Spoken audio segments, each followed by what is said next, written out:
What's up, world? It's your boy, the Bearded Brother.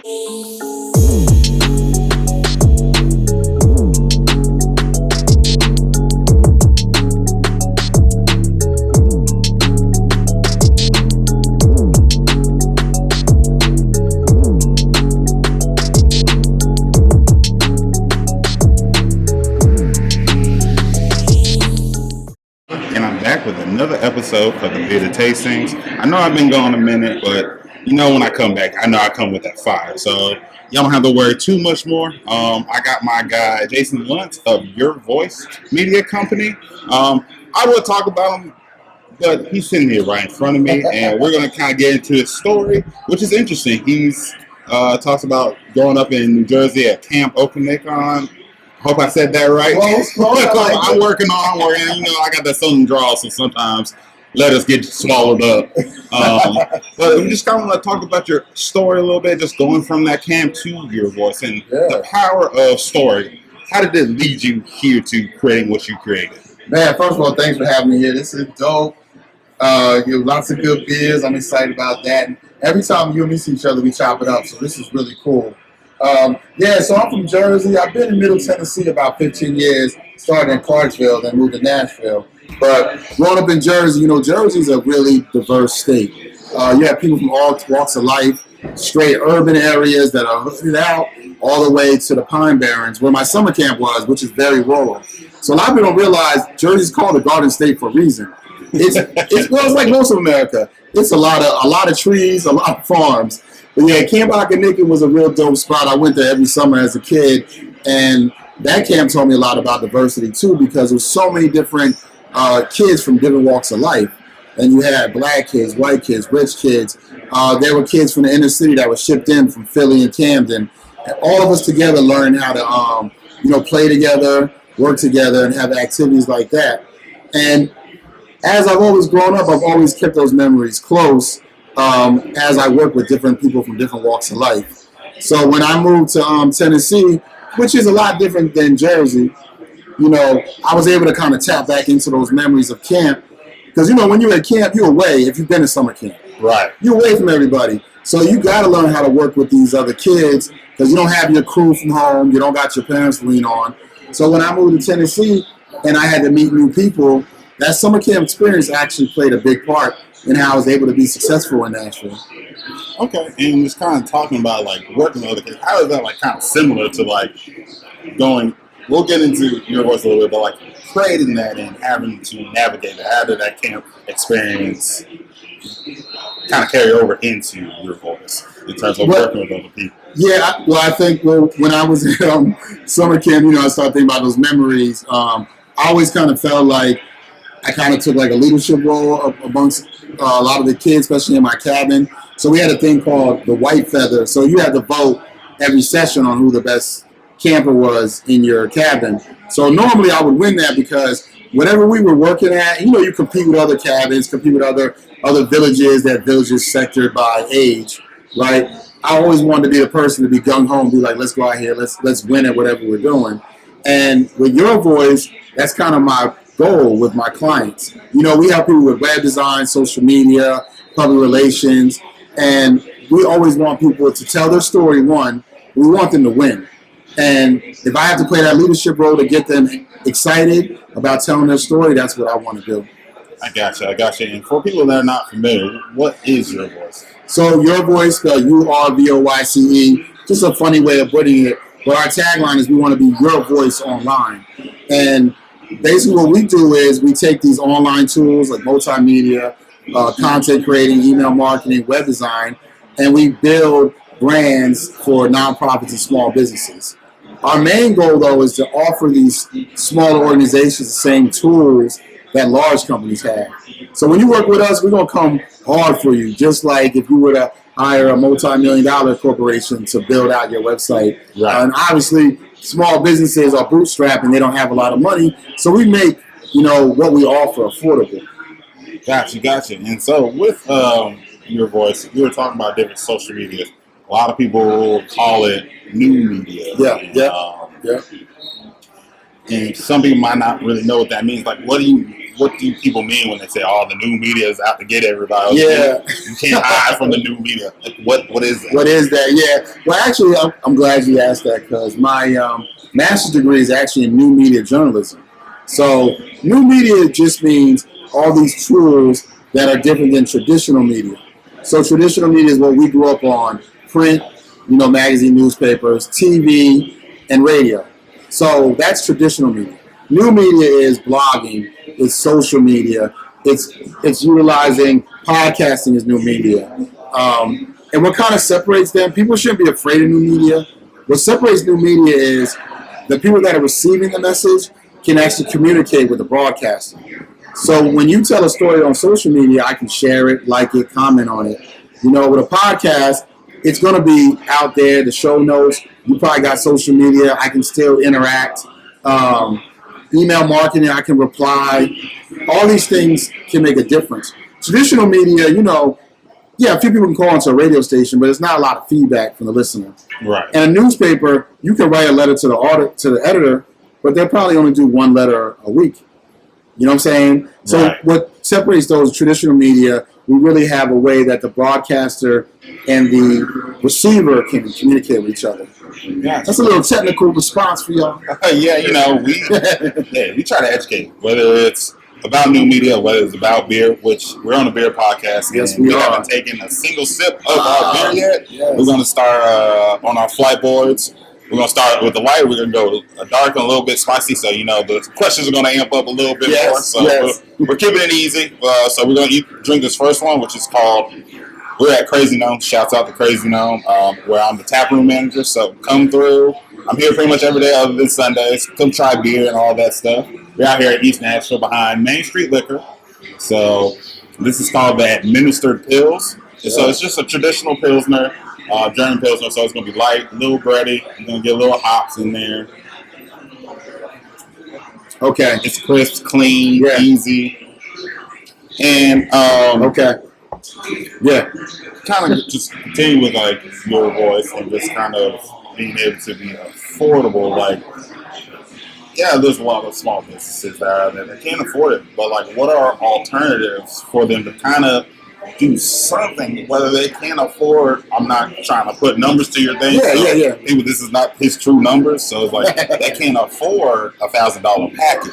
But a person really wants to learn how to do it and kind of do it themselves until they're ready. It's what resources do they have?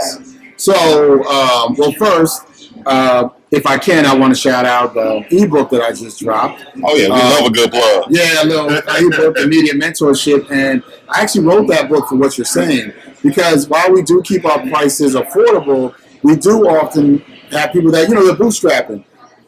Cash flow is serious, so sometimes small business can't even afford ours. Excuse me, the beer's getting me already. It's already But so our book is a resource to help you learn how to contact media, reach out to media, get some actual media coverage for your business. Now, even outside of our book, there's a lot of stuff. I mean, YouTube, I couldn't call that a university. Because if you go on YouTube, you can Google anything.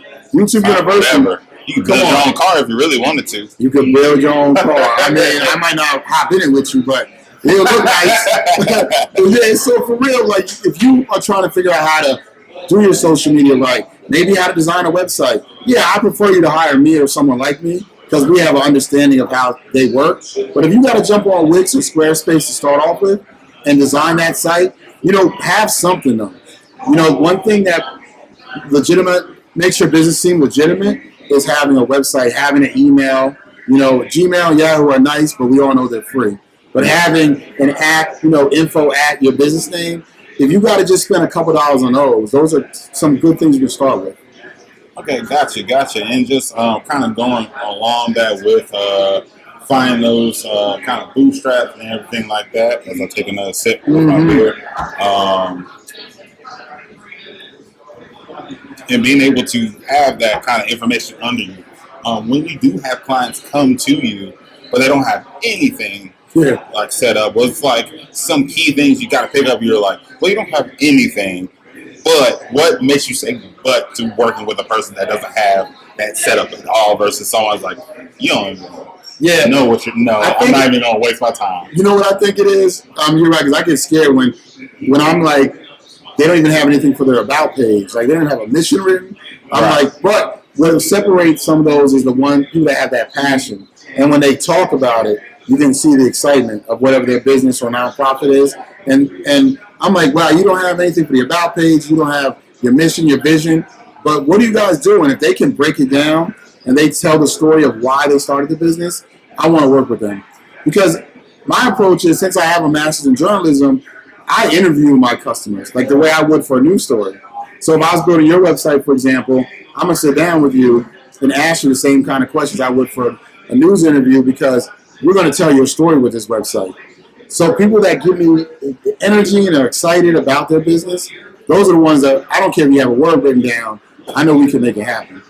No, I love that, and just definitely something for you guys to kind of think about out there while you guys get in your business, and tell your story. Why are you moving the way you're moving? Tell to these moves and things like that. And kind of just going into that, it's like, going back to the new media thing, I was just thinking about like, how can we use that in Black spaces to be able to leverage the new media to tell our stories as an individual, as an entrepreneur, as people that work in the brewing industry, such as myself and the cameraman. Well, particularly with Black people, you said? Yeah, with Black community. Particularly with Black people, Black people kind of lead the charge in all social media. That's obvious. We all know, like, Black Twitter, well, Black X, formerly known as Twitter, we're going to say it right. Which has always been on the post of culture for a long time now. But we have such a strong way of telling stories, and we make the best skits. I mean, we see people in movies and TV all the time, Black actors who actually are YouTubers. You know, some started on Vine, and now they actually have movie roles. So we're great at telling stories. Issa Rae, Awkward Black Girl, started on YouTube. So, but we can do the same thing with our businesses. Like, don't be afraid to show who you are. And sometimes, and I understand code switching, and you got to be professional. Some of the things that we say behind closed doors with our people, you might not say for the world, right? But don't hide that energy, and don't feel like you can't be your authentic Black self, because that's what attracts people. And then, particularly in beer industry, and we see a lot of spirits industry now. I think the ones that are successful are the ones that are willing to be like, look, we Black, we're doing this for the culture, but they're also open that it's for everybody. But it's that story, though, and the thing about it is we all got great stories. Oh yeah, most definitely. You know, think about like when you got to college and you got with your first crew, the stories y'all told each other, and they were similar, but they were funny and they were heartfelt. Like, that's just the way we communicate. Definitely, and just kind of going into like just telling our stories. Now, kind of just go to the impact of having your voice in the area, just being able to talk about like opening up. That's another thing in our community, is like opening up and giving our full selves or giving our full business to somebody. I know you were talking with the Tennessee Tribune a few years back with like Tanisha and all them. You mentioned something about like people not wanting to open up. Like, you remember that? Oh yeah, you know. I don't play games on this podcast. I dig as deep as I can, you know. But you mentioned something that really kind of just stuck out. It's just like, we don't open up. We don't want to give our business forward to someone else to help us. So, like, how have you navigated that challenge and getting people? Is that still a challenge now? And how are you fighting against that challenge? Well, I think it's understanding, and this is with all small business owners, but you definitely see with our people a lot. A small business is somebody's baby, right? So it's almost like, you know, when somebody first has a kid, it's hard for even to let their parents hold the baby. You know, mom got to come and be like, you and your husband go out to dinner. Come on, I'm going to watch the baby. My sister made me get the whooping cough shot before I even get the whooping cough. Look, we're going to make sure you got yards of my nephew. Shouts out the boat. We're going to make sure you got your polio shot. Like, look. But that's how we open their businesses, right? So that hand over the keys to somebody to post on your social, to tell your story with media, to build your website, it can be difficult. But I think what I do is I try to approach it with that understanding. So when we have our meetings, I'm going to first of all respect the hell out of what you're doing. Oh, excuse me, this is good, man. This feels good. But no, for real, I feel like I'm on Hot Ones when they get that win. Right. I'm going to have to start adding sound effects. Yeah, for real, that would be good with me. So, but no, but really, if you respect that business owner and respect what they're doing, they'll be more apt to allow you in. But at first, they are going to be a little afraid because this has been, and they put so much into it. And that's why the advantage of working with me is I'm also a small business owner. So, like, UrVoyce is a small business. So, those feelings, that fear, all that stuff, I go through it daily. So, when I'm talking to you about building up your brand, I'm approaching it like the way that I feel comfortable with. Gotcha. If that makes sense, I hope that does. No, that 100% makes sense. It's just being able to build that trust and making people understand that I'm here for you. Yeah. And just being able to, just be able to, I'm not going to snatch the keys on you, but I just want you to be able to get to me. I'll place them nicely here so you can see the keys whenever you want to take them back and everything like that. Now, sometimes, though, sometimes we got to have some tough conversations, and sometimes I got to put my foot down and be like, you hired me for a reason. And that logo doesn't work there. I mean, that's a small example. Putting your logo there on your website, it doesn't work. Studies show, I can give you facts. Because people want things, I'm like, they want this, they want that. I'm like, that doesn't work. I built websites for 10 years now. So sometimes you got to do that, but you don't want to come off cocky or arrogant with it. Just because I'm here to help you. If you have success, I have success. If your website is dope, then more people are going to hire me. So I definitely want you to win. Oh, yeah, most definitely. Even just like you chatted with like Carlos and I think Devon over at BCM, you kind of chatted about how the city has just really grown. Yeah. Of people that just moved here the last few years of color, whether they're black, Hispanic, or anything like that. And you guys mentioned two types of national, old and new. Yes. And it's a lot of people that I moved here in 2010. So a lot of stuff I can still made it. Yeah, I was like just a lot of stuff I remember when. It's like and being able to talk about that and just you guys were talking kind of like that balance, but thing that kind of intrigued me, I was like, well, how do we tie those together? Yes.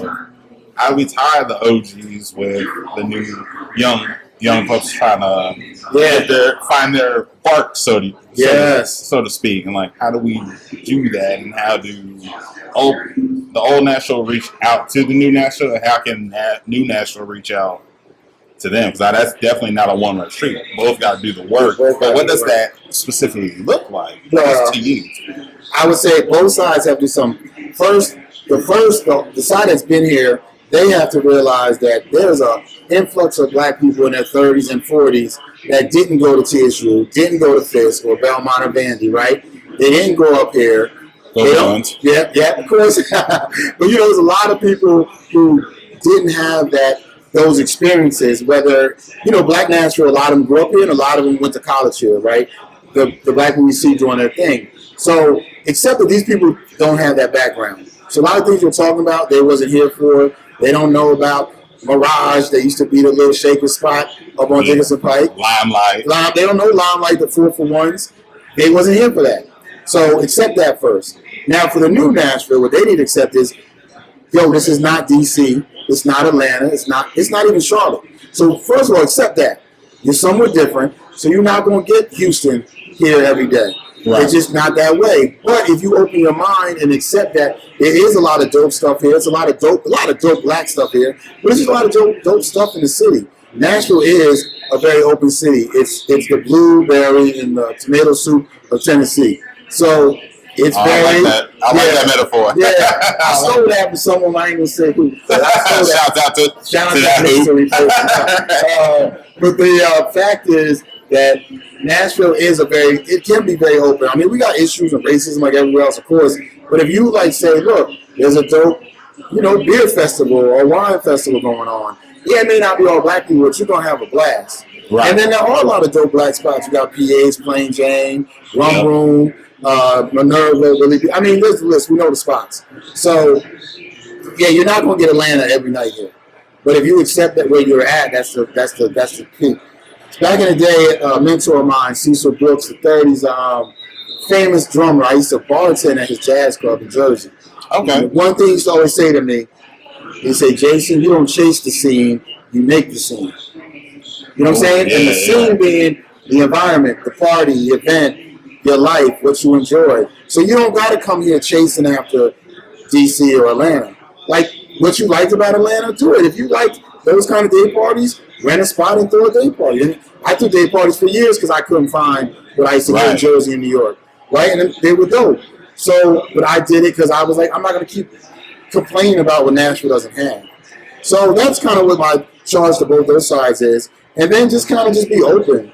Like, share, they should know the history. But the new people got dope ideas too. So everyone has to be a little open. Because particularly a lot of those people that went to Fisk and TSU and Vandy, yeah, they got here when they were 18, 19. But there was a time when they didn't know Nashville. Yeah. Now they're in their 30s and 40s, and yeah, they're council people. You know what I'm saying? And they run businesses. And they're Nashville heads now. But there was a time when they didn't know Nashville. So they should be very open to the 38-year-old that just got here because they work for Amazon. Right. And show them around. Yeah, and going and kind of just taking that mentality. Like, how do you take that mentality into your voice with your clients? You have a person who's like, I just moved here 3 years ago, and Nashville ain't what I thought it was. Or even just like the OG is like, I can't connect with the new people in the new implants because they weren't implants when I am, so I don't know how to connect. So, like, how do you take the mentality of tying those together into your voice, working with those type of clients? So we really kind of focus, and this is what any issue we have is we focus on them telling the story.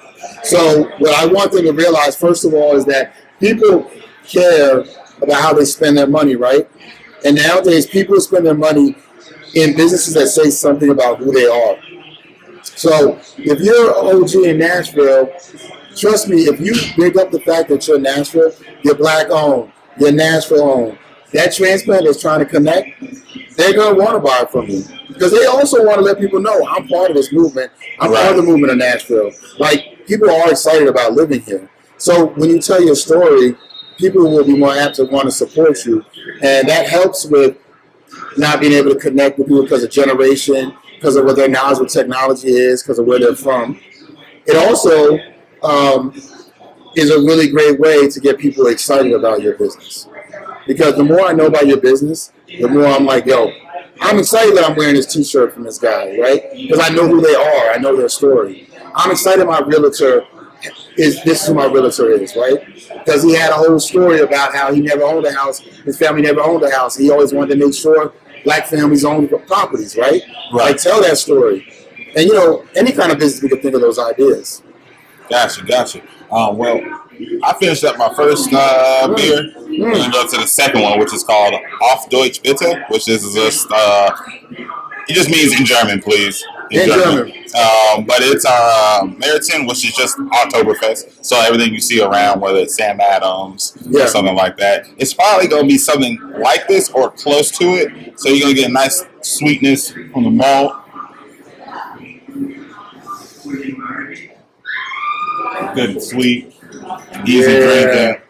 Yeah. Very, very approachable for you new beer drinkers out there. And I love, this is the kind of beer, when I introduce people to beer, this is a great start right here. Oh, yeah, 100%. Kathy jumping to sours, I'm like, and IPAs. IPAs hard.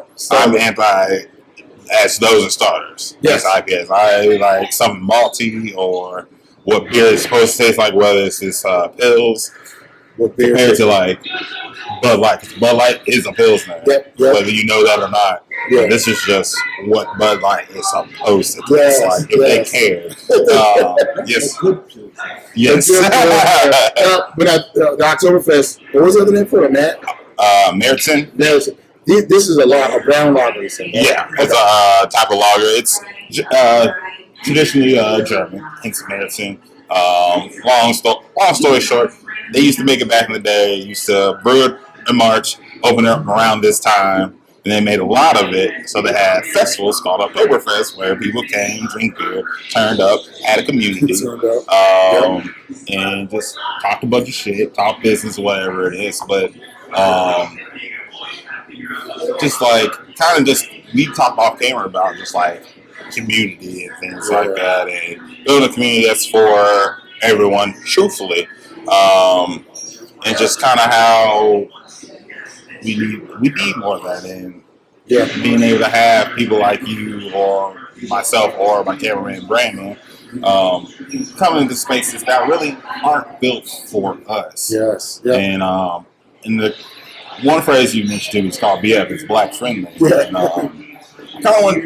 We'll get back into your voice, but it's just something I just had to ask before I forget about it. Yeah. It's just like black friendly. What does that look to you when you walk into the space? Like you walk into Crazy Gnome. Like, what are you looking for? Who are you talking to? Like, how are you worried about what they're saying or how they're saying it? Yeah. Like, whether you're talking to staff or customers. What are your check? I got my own checklist. Yeah. Like, Yeah. Well, mine is first, like, being excited to see me like the way you're excited about any customer. You know, there definitely is a vibe sometimes because, you know, black people have some stereotypes about wanting a lot or not tipping. Like, there's stereotypes. You know? 100%. Now, I've waited tables and there's bad tippers in every field. There's people with attitudes in every field. I mean, every race and every gender. But, you know, sometimes there's that kind of energy where they just don't seem like they're happy for you to be there. So show me that energy. Another thing, and I think I said to you earlier, was if I find a great bar, I'm definitely the kind of guy, if you and me are having a happy hour and it's dope, I'm going to start texting my whole crew. I'm like, yo, you free, come here and check it out. And if they start acting a little weird, like, okay, it was cool with 2 of you. Now 6 of you. You know. What are we turning into? One thing we talked about, I moderated a panel at Ye's last year, thrown by Ladams, which is a organization of black business owners and female restaurant owners and female managers. Really good thing we talked about race within how we're treated at these restaurants. One thing I talked about there that I've noticed is when they switch the music. Oh yeah. And if you go from and you playing something that's kind of poppy, and all of a sudden you go straight heavy metal or straight country, and it's not like, oh, this is a natural transition of what you play. But there's a, you know, if you're playing, you know, if you're playing, every black person knows. Like, we know when you're playing games. Yeah, we know bullshit. Yeah, if you already was on some kind of pop rock stuff, and it slowly went to some heavier, you can tell that's what it was. But if it's just like it stops, and then all of a sudden you just hit me with some crazy deep country or you know, stuff that they assume we don't like. Right. It's worse for them when we do like it, though. It's not like when black people singing Journey, Don't Stop Believing, right. And the bartender's looking at you like, oh, damn it. I knew you should have played track 7. Yeah. And I'm not saying Journey's heavy metal, not at all. But what I'm saying is, those kind of energy, like, stay with the energy you got. But also don't put on some hip-hop if you weren't playing that, because that can be kind of, don't, like, try to go out your way. Right. So I think being black friendly just means you treat me like you treat any customer. I got you. No, I'm definitely on that vibe of. Yeah, what's your list? So pretty much the same thing, but it's just also like, okay, you talk to Joe, you're excited about him, but it's like a very quick, nonchalant talk with us. You're just checking it off. You're like, okay, I talked to everybody. Get it in. And being able to be like that, or just being able, like you said, the music's like huge. Yeah. Walking into spaces. If you're already playing hip hop, cool. You see me coming, great. But all of a sudden you're playing Natasha Bedingfield, even though black folks love them some unwritten. Yeah. You're playing that, and all of a sudden it's a deep cut Gucci song. Like, yeah, I'm like, now you know your algorithm didn't do this. Yeah, you went a different style. Yeah, I just feel like, I mean, there's bar like one of my favorite bars. Shout out to Centennial. It's in the Nations, and I love the spot. Yeah. It's a cool little bar. All people that live in the area, and like they play what they want. There's nothing that the average black person be like, why would you hang there? But when I bring my peoples, the staff is dope. Yep. Everyone that goes there and chill, and it doesn't matter about the music. They're gonna play what they play, but they always show anyone out there going there the same respect they show any customer. So to me, it's a cool spot. It's one of my favorite spots. Yeah, and just even like customers will be an indicator for me. Like people just stay mind their business. We chat about. We're at a brewery. If you want to connect with me, we're in a brewery together. Use the beer that we're drinking as a connector. I can't tell you how many times I'll be chilling at a brewery and someone, it's like high school. Like, oh, the new kid. yeah, when you go talk to him, I'm gonna talk about Memphis. I was like, man, I'm from Bel Air. I'm from Franklin, Tennessee. Like, I'm from Decatur. But I'm just saying, it's like, I was born and raised in Franklin. I went to Innsworth. Like, they're like, oh, I live in Collierville near Memphis. I was like, I've never been to Memphis. Like, I think the way to connect with other customers at bars, I think there's a couple things that you can deal with. Beer, talk about beer, pop culture, always like Marvel vs. DC. Oh, easy. Bring up Star Wars, bring up your favorite movies, like stay away from religion and politics. You're usually pretty good. Pretty good. Like, you don't, like, people just going over the top. It's sometimes like, it's like, oh yeah, you're trying too hard to. But sometimes they can't wait to let you know. They gonna let you know the story review. They can't. They're like, they couldn't wait to be like, oh, actually. And then even there though, we can have a civil conversation. But yeah, I've always found like just talking about movies is like my favorite thing to talk about at a bar, or especially somewhere like this. And no, I'm gonna sit there and have a great conversation. Right. Yeah. And 100%. And just like coming to a space and just looking at aesthetics, like, is very huge. Like here, we got artist Eric, aka I Can Draw. We got his artwork in here, and being able to find out that he's black. Oh, okay, cool. And they just do the simple stuff. It's just like having a conversation like we're human. That's like part of my big thing. And sometimes you just get that vibe immediately, and just being able to discern, okay, I can kick it here. Or like, I'm already here, I'm just gonna get one drink and get the fuck out. Yo, some spots give you that feeling. Yeah, it's like, I'm already here. I was like, let me get this one drink it real fast, and go. Yeah, I'm like, thanks, and then get out of there. Yeah, some things have, there's little signals that kind of let you know you're not wanted. Some are a little political. I don't know if I can say, this is not your opinion, it's mine. If I go into a bar and they got on Fox News, that to me lets me know. Yeah, lets me know where they stand. Oh, 100%. And it just being honest, I'm like, okay, I just don't feel comfortable in this sports bar with that. I just don't. Yeah, 100%. And even just like staffing. Yes. Like, where are the people of color? If you have people of color, and we talk a lot about serving. Are they corporate, quote unquote corporate? Yeah. Are they just in the back cooking? Like, what's their place? If you go to a restaurant, like, ooh, do I have a server, or do y'all have black managers? Do you have a black owner at all? Or that matters. Or just even if you like a person like you, like, who does your social media? Who does your press releases? Somebody somebody connecting. You usually can tell it's somebody who's on color, because just a post just a little different. It was like, it's got a little extra, like, cayenne pepper on it. Usual. Something about the way they said, use that term, they got the little fire emojis. I said, that was perfectly placed. That's perfect. I'll give you an example of a spot that does it well. And they were part of the panel discussion is Rosemary Beauty Queen. Yes. I love the fact that, like, bartenders, there's black bartenders, they have no problem moving them up to leadership positions. And that's why when you go there, it's one of those spots where you can see it might be some bridal crowd of people, and it can be some hip hop heads, it can be some LGBTQ people out, some people with the cowboy hat. Like, everyone feels welcome there because they essentially hire people of different kind of walks of life.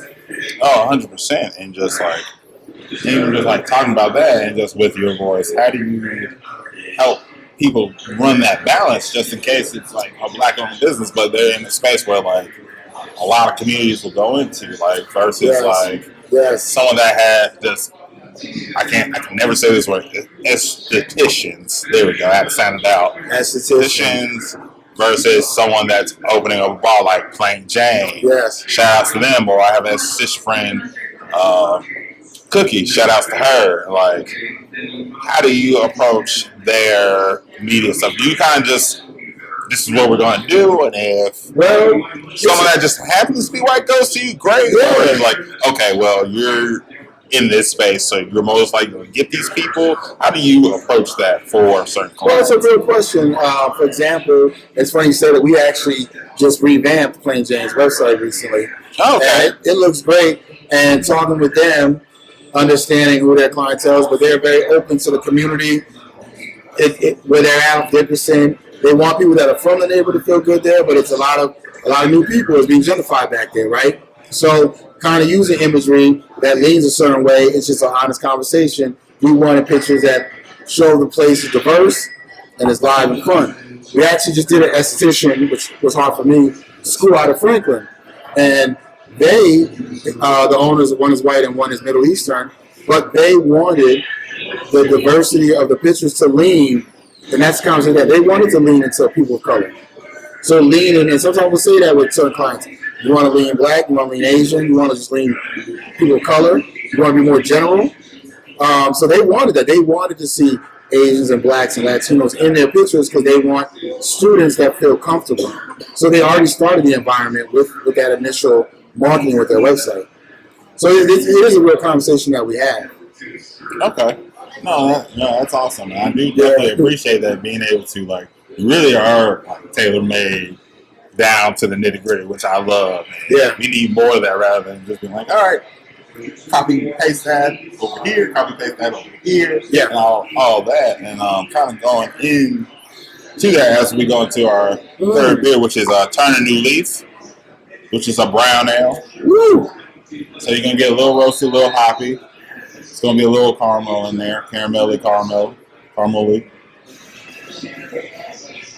You know, for brown, it's one of my favorite types. It's great. It's almost dark as a porter, though. Yeah. It's dark. Well, I see probably the light up. I can see the brown now. Yeah, it's like this light. This glass is a little small, so it doesn't do the color justice. Yeah. So it's going to be a little bit lighter. It's going to be a little more translucent. Well, it's funny. The first beer that really got me into beer was Brooklyn Brown Ale. Oh, yeah. Shouts out.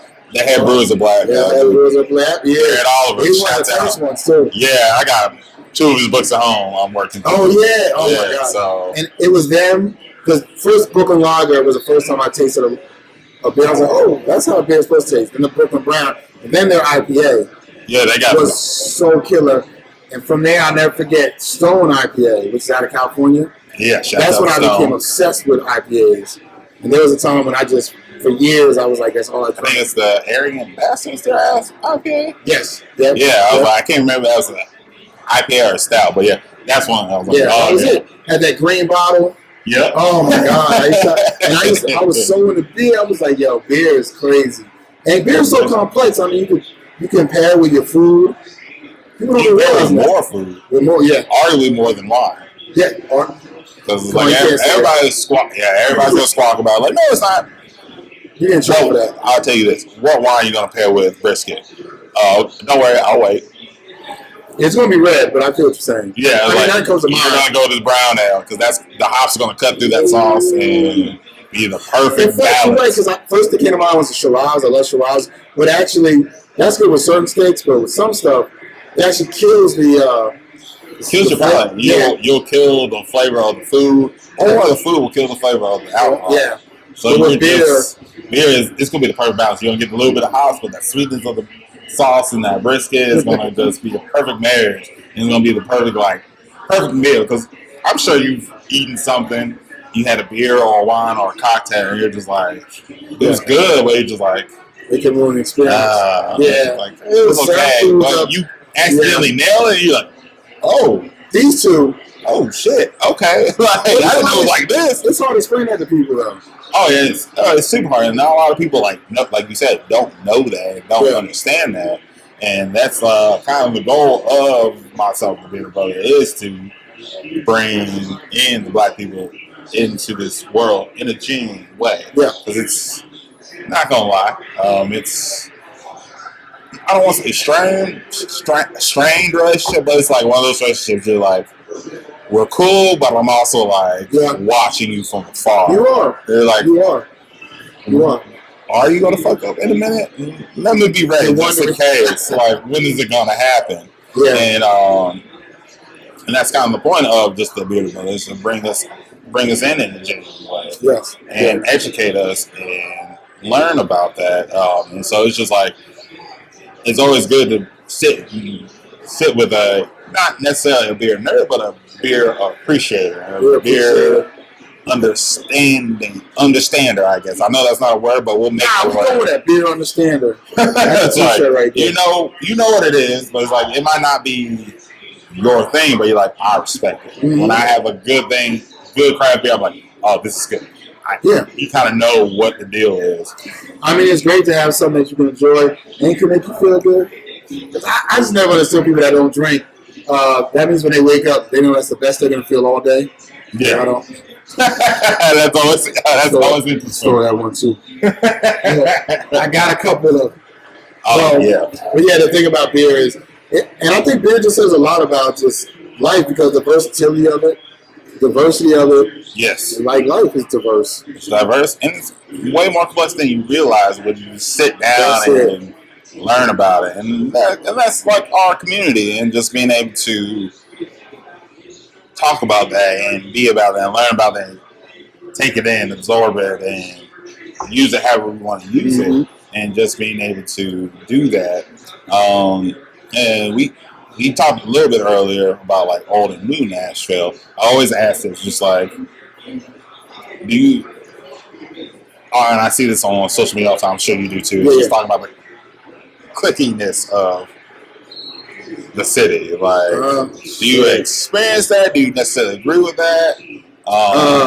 Whether it's good or bad, I have my opinions about it as well. So I've been trying to figure out, is that I mean, it's talked about a lot in Nashville, especially a lot of new people. So much, yeah. The click that is very clickish. Now, what I'm trying to figure out, is that something that happens in every city?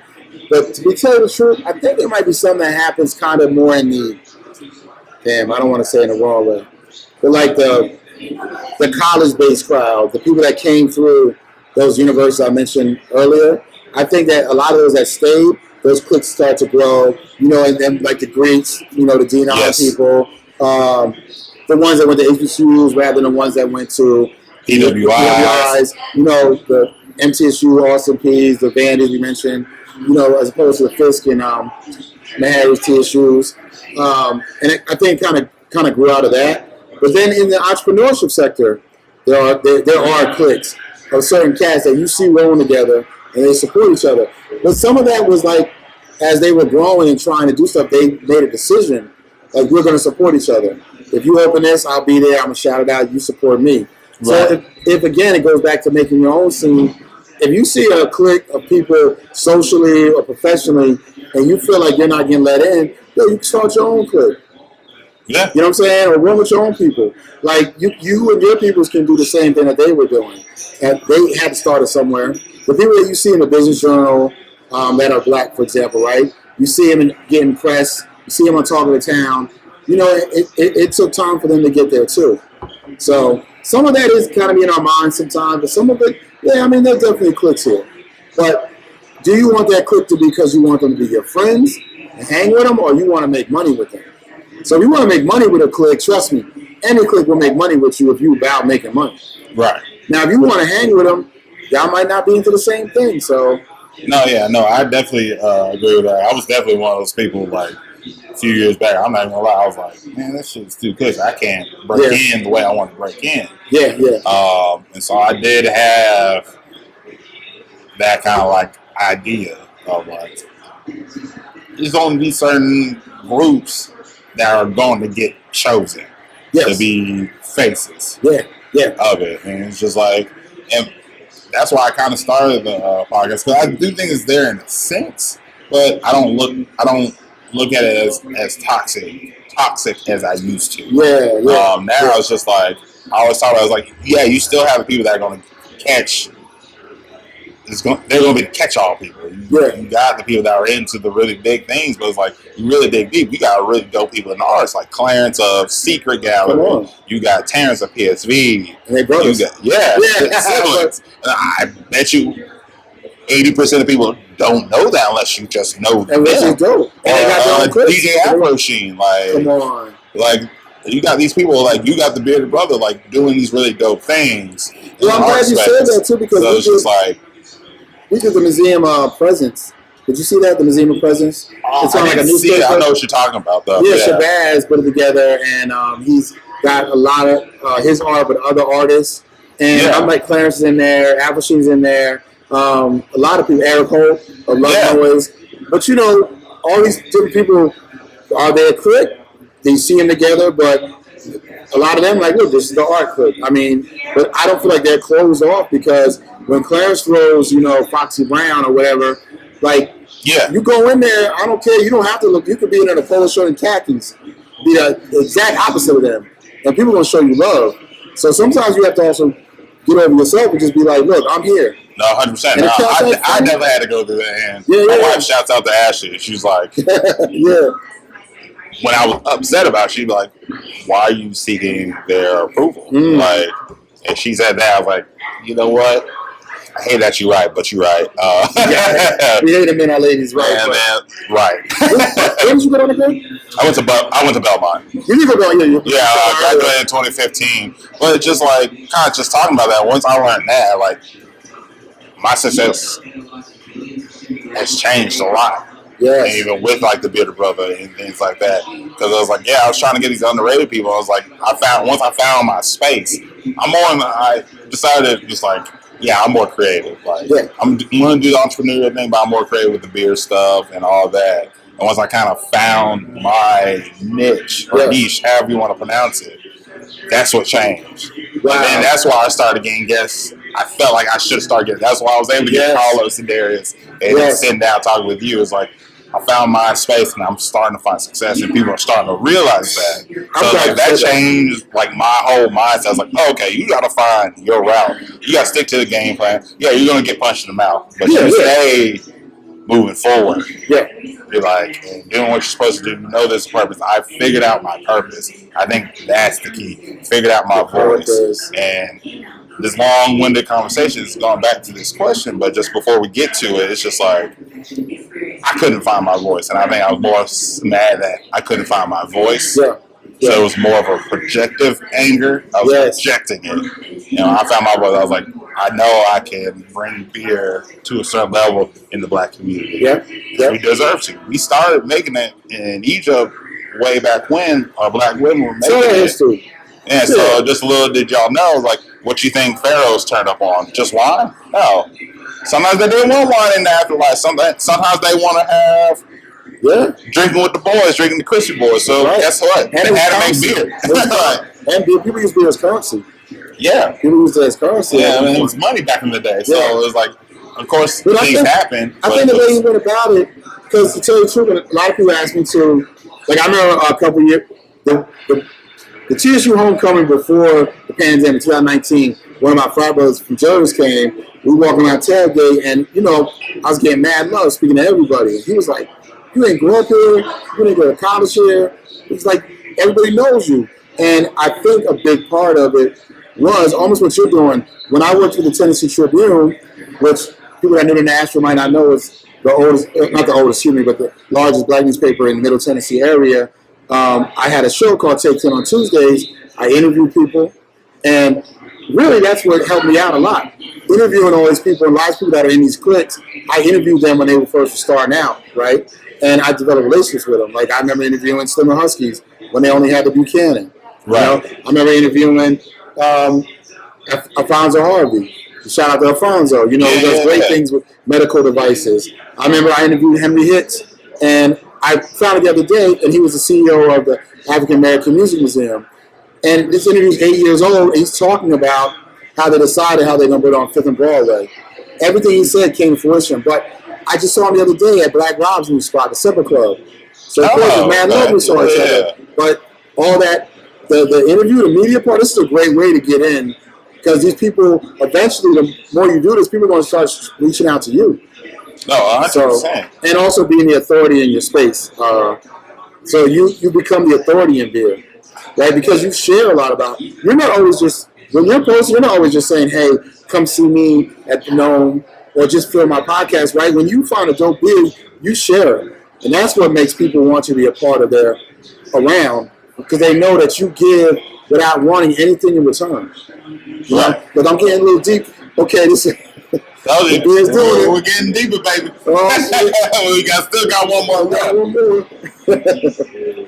And just like kind of going into it, we'll start this last one. It's called Fading Embers. It's a chili porter. Don't worry, y'all. It's not as spicy as you think. It's made with Thai chili, Thai dragon chilies. And so it's got a small little kick, but you're gonna get a lot of chocolate on the front end. You smell the spice a little bit on there. Smooth, creamy. It's called Fading Embers. You said it was a porter? Spicy? It's a porter, chili porter. And so, yeah, like you let it sit a little bit. You can feel a little kick of the heat, but nothing too crazy. That's great. And it's not even going to be like that big at all. But what would you eat that with? So what? What would you eat that with? Good question. Some Asian food? Some spicy there? Probably if you want a little kick in there. I'm thinking of like, you can eat it with like some sort of dessert with a little spice on there, like one of those like spicier desserts and stuff like that. That's what I would. That's personally what I would do. Oh my god! Like you got the little bit of chocolate in there. Like honestly, chicken and waffles. You could, yeah. You get a little heat. You could make like a good little some sort of cake or dessert with this in there or anything like that, or anything like that, or put on like a beer float. Something like that, give you a little kick, because it don't have a lot of kick or anything in there. So you're not drinking like straight concentrate, or it feels like you're drinking salsa. But going back to like talking about a voice and finding my voice, how did UrVoyce create your voice for yourself and be able to help the Black community and put your positive contribution towards the community? Sure, that's a good one. That's a good question. I think it was so when I was working with the Tribune. So basically, I got. It's funny you mentioned 2010. You got here? Yeah. Okay, so I came to Tennessee 2007. So I definitely understand that old Nashville compared to new. But I came, or maybe 8. But I came here. I was in real estate, market crashed. I was in Jersey. My family lived here. Both my brothers were stationed at Fort Campbell. Okay. And then my parents moved here, retired here, but they had been here for a minute. I stayed in Jersey, lost everything real estate, came down here to get back on my feet. And during that time, I started tweeting a lot. Twitter was just starting to grow. And at one time, and I always bug off this, I had like 30,000 followers. But it's before I knew anyone knew what an influencer was. So I didn't really know what to do with it, but I started blogging a lot. I started writing, and then I started tweeting and asking people if they need bloggers. People went on there. Long story short, I started getting success with that. I went back to school, got the journalism degree in new media journalism. Started working with the Tribune, and working with the Tribune and working with Miss Perry, who has a long tradition. You know, she marched with King. Oh, wow. Yeah, so she has a long tradition of service to the Black community. And that fundamental, my first understanding working in media as a professional, had that backdrop. And she works with other Black newspapers. I traveled around the country with her and met other important journalists and newspaper owners in the Black field. So that was already fundamentally there. Then when I noticed that businesses needed these tools, I took that same approach. I want to be able to give these Black businesses their stories to be told, you know, and when I build your website, do your social media campaigns, I'm approaching it the same way. So that helped me develop my voice because I have that Black press background, which is something that's very important. Some of these Black newspapers, let me tell you, brother, that I was in conferences with, like the New Amsterdam. Yeah. Like these are newspapers that have been around since the 1800s. Oh, wow. You know, so when you read the publisher, he's the great-grandson or great-granddaughter, great-great-granddaughter, you know what I'm saying, of people that were, places might have been attacked, you know, by the Klan back in the day. Like, it was a deep thing. But we definitely love working with everybody, you know, and we want to give all small business a chance. But there is a fundamental streak of us wanting to give Black businesses their voice, because our voices need to be heard. Oh, no, 100%. And I definitely agree with that. It's like I said, like, the Bearded Brothers, it's like, improvise my voice a thousandfold. I can come from a place of positivity and honest contribution, at least in my mind and heart. Yeah. Like, if I can post or have an interview with somebody that, like, I can't tell you how many guests I've had. Shout out to Ivan of Telefriend. He's like, I didn't know the brewery was even here. Yeah. I drive past this every day. I didn't even know this was a spot. So it's like, that just stuff like that, or even speaking with you or anybody else, it's just like, oh, there's a lane for me. People don't know about this, and we should. We deserve to. We deserve that opportunity to be in this space and things like that. But my last question before we wrap up, I always ask everybody is like, what is Black excellence to you, and does Nashville display that? I think Black excellence is building stuff that's going to be long lasting. I feel like knowing that what you're doing now is going to have a positive impact on others and building legacy. That was a word in my mind. The chili quarter had me stuck. Legacy to me is excellence. And I think Nashville does. I think that there are families in Nashville that, like, growing up in Jersey, I grew up in an area that was probably 60% black, 40% white, very blue collar, really good, strong people, very kind of like a lot of people whose parents moved from the hood, so like first generation out the hood.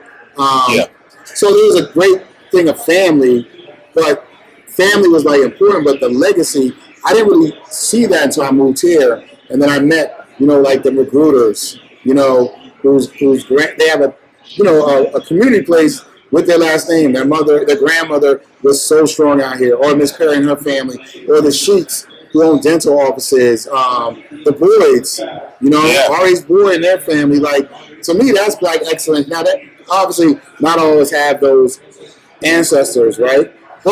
And not always are going to be the Boyds, right? But all of us can approach building our businesses, our careers, our lifestyle with the idea of, I want this to be something that our children, my nieces and nephews, my family can grow off of. So I think Nashville has some examples. We just have to go ahead and create our own. No, I love that last part of creating our own and building our own legacy. So that's what it's all about at the end of the day. Because like you said, we don't have, maybe a lot of people don't come from that opportunity of being a great grandfather of Uncle Nearest. Yeah, you don't have that privilege or anything like that. It's like, okay, so how can you eventually become the grandfather of your great grandkids that take over your brewery, take over UrVoyce, and be able to pull from that? It's like being able to build that. And I definitely think that's something a millennial and Gen Z are really kind of spearheading. Maybe more so Gen Z. They don't play games. They come for blood. They come for your head, and they want to put it on their mantle and let everybody know. and you know what they will do? They will quit. And I mean quit because they don't want to work. Like, if you disrespect them at the job, they will say to their boss, I don't have to be here. And you're not going to treat me like this. And I notice the difference. Like, look, I talk about generations a lot. I love baby boomers, right? I'm a Gen Xer, so I got that in between. Yeah, I'm in the middle. You're that millennial. Yeah. But you're a younger millennial. Well, yeah, you're a little bit younger millennial. Yeah, I'm on the bottom half. Bottom half. Yeah. You're not quite as like with that Gen Z. So you can relate a little bit on both sides. But one thing about the baby boomers, I noticed this with my, this is funny real quick. I know we got to wrap up, but you're good now. A lot of times I have clients where it's like the owner is a baby boomer and his number two is like a millennial, right? So as an Xer, it's a good space. I'm in the middle. But a lot of times I got to let these baby boomers know, you can't talk to your employees like that anymore. But baby boomers, you don't even want to know the people. They grew up under the greatest generation. Remember, that World War II? The World War II people. Like, them people would punch their employees. You know what I'm saying? Like, crazy. They had whiskey in their damn whiskey in the office. Like, and they were drinking it. And they checking your tooth. Come on. Johnny Bell. I'm checking you. And, like, so I got to tell baby boomers, like, what you grew up on was really wrong, and you can't talk. So millennials, Gen Xers, we'll put up with it a little bit, but them Gen Zs, first of all, Gen Z gonna pick up their phone and be like, you know what, I just thought about it. I'm gonna sell my own. Whatever it is you're doing, I just do it myself. So, and now do I like appreciate our work ethic, being a little older? There's important things, but I'm not gonna be that old man. A little bit of everything, like. But let me tell you, you find a lot too is like with music, like. When my boys be like, but it ain't Nas, I love Nas. Nas just dropped Magic 3. Nas is amazing. I didn't check that out. I've been forgetting about it. But my thing is, bro. I got another question for you then. So we're not fully like, wrapped up. Let's go. Cut you off. You sound like when you were playing Nas 20, 30 years ago, and your mom said it ain't Smokey, it ain't the Temptations. Like, you sound just like that to your kid. So listen, music is made for young people. Let them have what they have, right? You have the right to critique it, but don't critique it based off of what you had. Right. Because you can listen to some young stuff and be like, yo, that's dope, that's whack. Guess what? Who There It Is was whack. Don't act like every hip-hop song in 1994 was but you mix that shit right with Whoop That Is. It's a banger. It's a little It's a mixing song. You can mix. It's got lanes. Hip-hop's got lanes. Not enough people talk about it. That's what you could do with like this newer music if you could figure out. But what I notice is the thing about newer music is it's about a vibe. Yes. The vibe, that's why DJs say vibe by now instead of spinning. Yeah. Shout out to Jay Baker. I am Jay Baker. He's the one that put me on to that. DJs at PH. Vibes by. Like, vibey. Music is very vibey now. That's what Drake plugs into.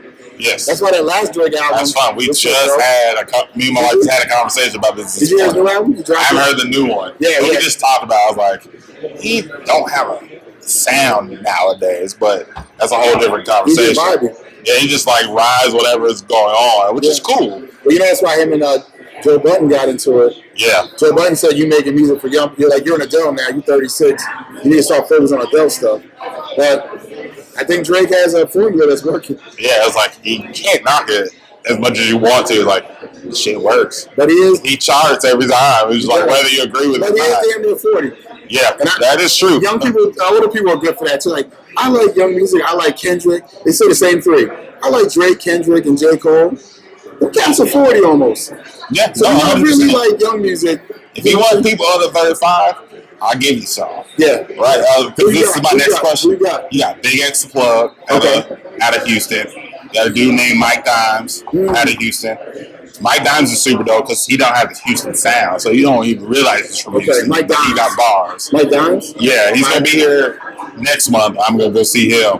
You got people like Tony Wigway. I don't think he's here. Where is he from? He's from Houston, too. No. So there's a lot of Houston going on. Houston. You got Vince Staples. That's so dope. You got bars. They say it was dope. For bars. I just like his look, too. Yeah. He seems like a good kid. He's a good dude. He's crip. But I know what I'm saying, but he don't look like dope. He messes you up. Joey Pert out of Chicago. Okay, Joey Pert. Fly as hell. Buddy at near Compton. Yeah. He's super young. Oh, Cali.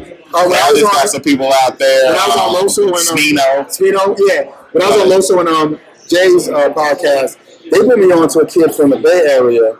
I wish I could remember his name.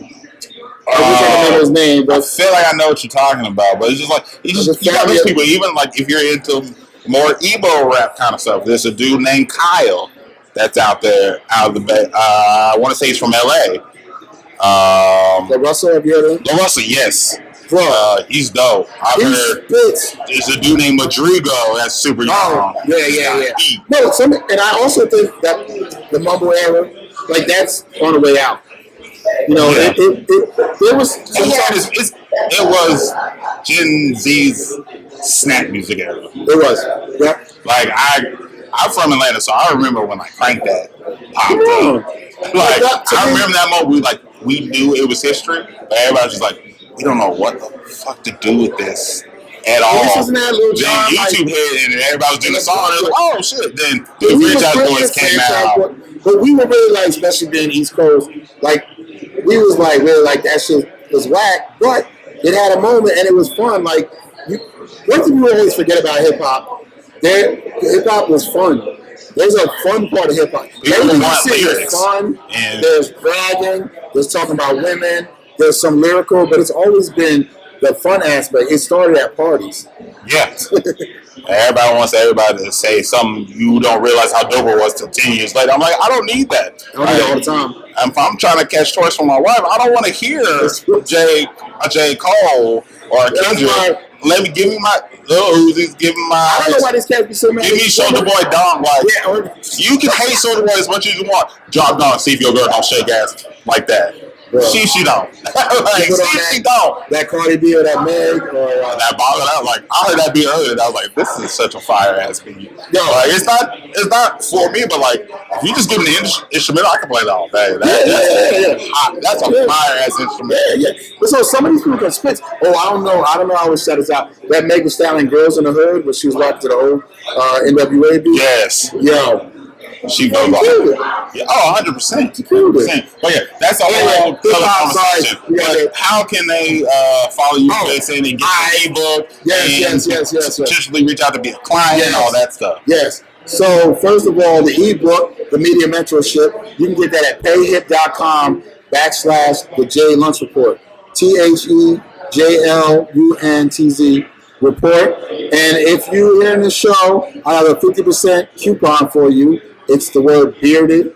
If you can't spell it, look up the social media affiliated with this. But you put bearded in, you get 50%. So come on, no excuse. Get the book, The Media Mentorship. Bearded is the coupon code. And you can find me across the board. And that means anywhere in social media at the J Luntz Report. And that's TikTok, Instagram, Facebook, even Pinterest. I'm still on Pinterest, y'all. I got some boards up there. And last one, if you're looking for web design, social media, you want to hire a company for PR, go to UrVoyce.com, UrVoyce.com. And I do want to say that if you got questions about media, business, entrepreneurship, you can DM me on any of those platforms. I'm mad open. I'm always willing to talk, point you in the right direction. And even if you don't utilize my business, don't be afraid to hire people to do the things. Stick at what you're good at. And I was going to say to you, bro, this was dope. Great job, man. Keep doing your thing. Appreciate it. And really proud of you. My last little bit of cheers, I always do cheers to people on here. Whether you never hear a positive word about you again, let it be known that the Bearded Brother said to you last. It's just like, keep doing what you're doing, man. I've been seeing you from afar doing your thing with UrVoyce and going on a hell of a podcast run and doing your thing and being able to help people amplify their voices ways they didn't know they could and helping them find the voices they didn't know they had. We need that in our community. We need that kind of mentorship. We need that kind of set of resources and so we come to like, hey man, I need to try to get in this space. How do we do this? And so I just definitely want to like extend my love as the Bearded Brother to you and say like, keep doing your thing. You always got a fan in the Bearded Brother, and if you need anything or anything like that, want to get in this brewery space, however you need to, let me know. I'll make sure I put my ear to the ground and put the words out and things like that. So I definitely appreciate you on that. But as you guys know, you know how to find me, the Bearded Brother on Instagram. I'm on Twitter. I'm on Facebook. Not on Pinterest yet, but I'm on TikTok. Still working the TikTok conundrum out. I wish I might holler at you off camera a little bit more. It's a new space for me. But of course, you can check out my website, thebeardedbrother.com. You can get some merch. Check out the podcast. Subscribe. Look at some blogs. 5 places to go hang out at. Where they have dope patios or great beer. DM me any questions or anything about beer, or if you try one of the beers I post, feel free to hit me up, DM, or comments or anything like that.